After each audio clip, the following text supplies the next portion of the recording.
Hey, good morning, small group leaders. I hope you are well this week. We are well into our way with small group registrations, and just a few reminders this morning in case you've forgotten or just in case like it just escaped your mind. Signups go through August 25th, and then we have a little bit of a break leading up to the Labor Day weekend.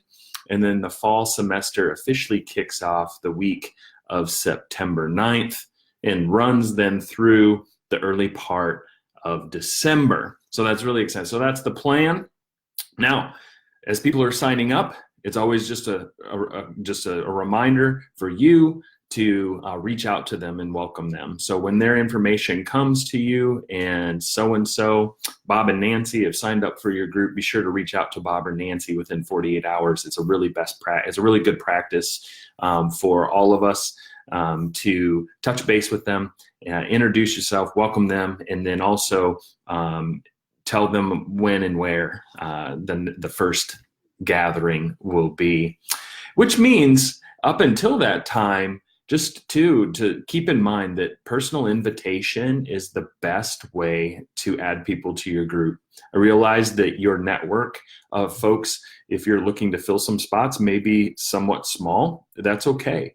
Just do what you can. If you and your spouse are leading a group, both of you, to have conversations with people that even if you don't know if they're in a group, you can ask them, hey, are you in a group? Would you like to be in a group? I'd love for you to consider joining us this semester for our small group. Let me just tell you a little bit about it, and then you can launch into your elevator pitch about why you would love to have them be a part of your group, okay? And so also want you to know that it's still new for us because it's a system that's being developed, is our community leader system. This is what community leaders are. Huddle leaders, these are our coaches, but really there are cheerleaders and champions for you as small group leaders. The reality of a growing ministry is we have to add some more structure, some more support, and the reality is I can't do it all. I cannot connect with every small group leader every year. It's just an impossibility for me.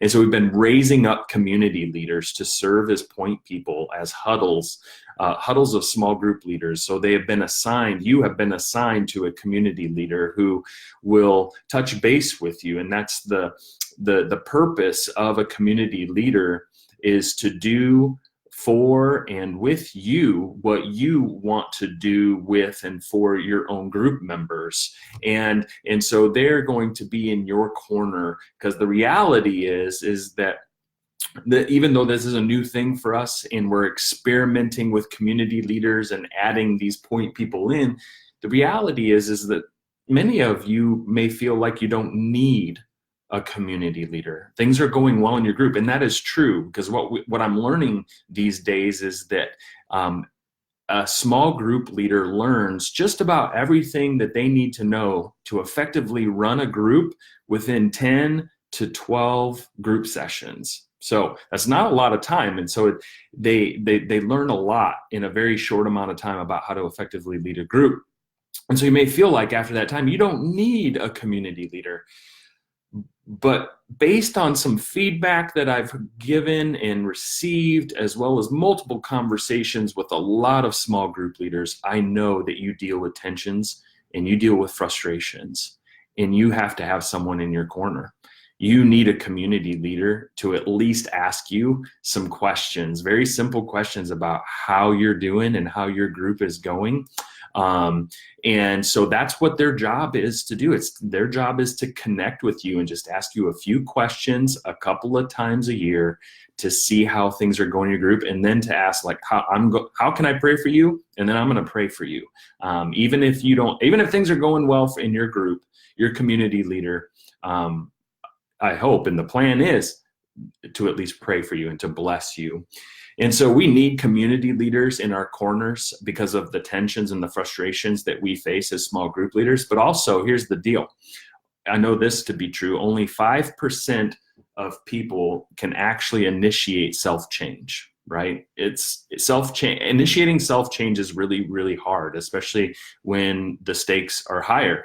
And so we have to have someone to back us up. And that's what a community leader does. Also, another reason why we have community leaders is that the span of care, and this is a quote, but the span of care dictates that we all must be cared for by someone, but we can only really care for about 10 people really well. So span of care says that we all need to be cared for by someone, but we can only care for about 10 people really well. And so we can't do it alone. And I can't do it alone. I can't care for all of you. That's why we have community leaders who are stepping up into this role, and we're figuring it out together. And so even though you may not feel like you need your community leader because you're an experienced small group leader, I just want you to know they're there for you. They're not going to go away. And so if you don't need them, that's fine, but they are there. They will still call. They will still try to connect with you. They will still pray for you, just as I pray for you. And we will continue to build this coaching community leader structure as we continue to grow as a ministry and as time goes on. So there's just a few things I wanted to keep before you this week as we continue to roll out the small group registration process. If you have any comments, questions, concerns, you can leave them in the comments below or message me or send me an email. But you'll be hearing from your community leaders soon. They are in this Facebook group, by the way, so they can see all of this as well. But they'll be touching base with you. I'm really looking forward, and I'm really excited about this fall season of small groups. Hope you have a great rest of the week, everybody. Take care.